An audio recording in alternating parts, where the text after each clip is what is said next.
Em 24 de maio de 1738, John Wesley, professor de teologia e pastor anglicano lá no Reino Unido, teve uma experiência religiosa, sentiu o coração aquecendo.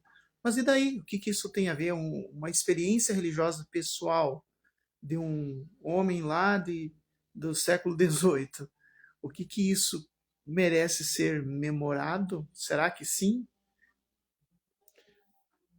É pelo fruto que se conhece a árvore. O Reino Unido, no século XVIII, não é como hoje.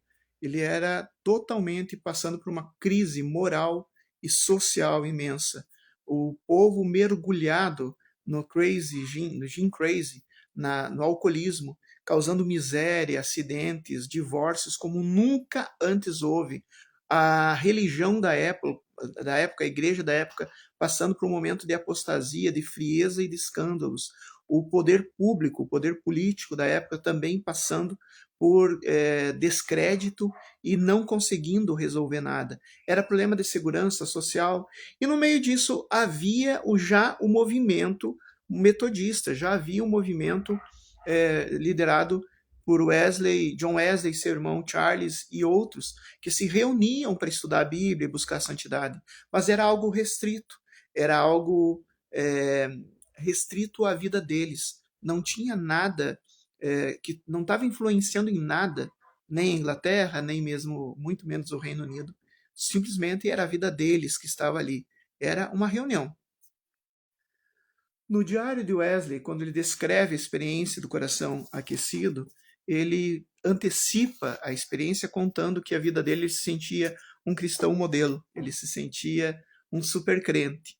Ele achava que sua vida estava um sinal de piedade, um cristão piedoso, um cristão misericordioso, um conhecedor da palavra de Deus, mas ele sempre se frustrava porque ele não conseguia vencer os seus pecados.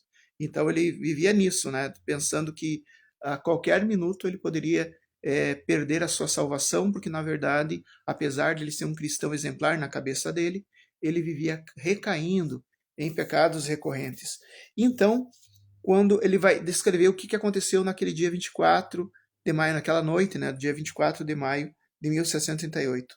À noite fui muito de má vontade até a sociedade na rua Aldersgate. Ou seja, ele não tinha vontade de estar lá, mas foi por obrigação, uma obrigação religiosa, onde as pessoas estavam lendo o prefácio de Lutero, a Epístola aos Romanos.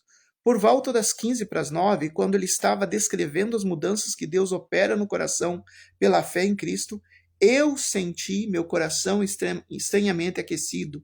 Senti que confiei em Cristo, Cristo apenas, para a salvação. E uma garantia me foi dada de que ele tinha tomado meus pecados, até mesmo os meus, e tinha me salvo da lei, do pecado e da morte.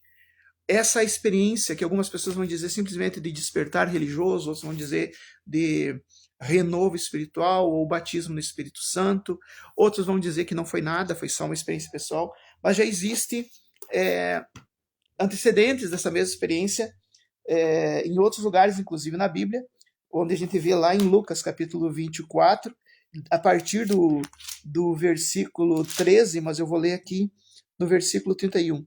Então os olhos deles se abriram, e eles reconheceram Jesus, mas ele desapareceu da presença deles. E disseram um ao outro: não é verdade que o coração nos ardia no peito quando ele nos falava pelo caminho, quando nos explicava as Escrituras? Então, Wesley, e nessa hora eles se levantam, né, os discípulos de Emaús, e saem anunciando.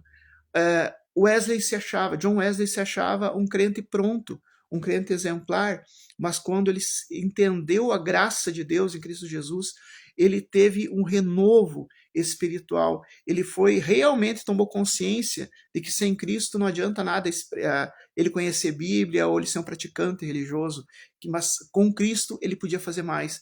E foi aí que mudou a história, porque o movimento metodista existia só lá, naquele ambiente restrito. E a partir dessa experiência, como os discípulos de Emaús se levantaram e correram de volta para Jerusalém para anunciar, Wesley passou a se tornar o cavaleiro do evangelho, viajando por todo o Reino Unido, trazendo a palavra de Deus.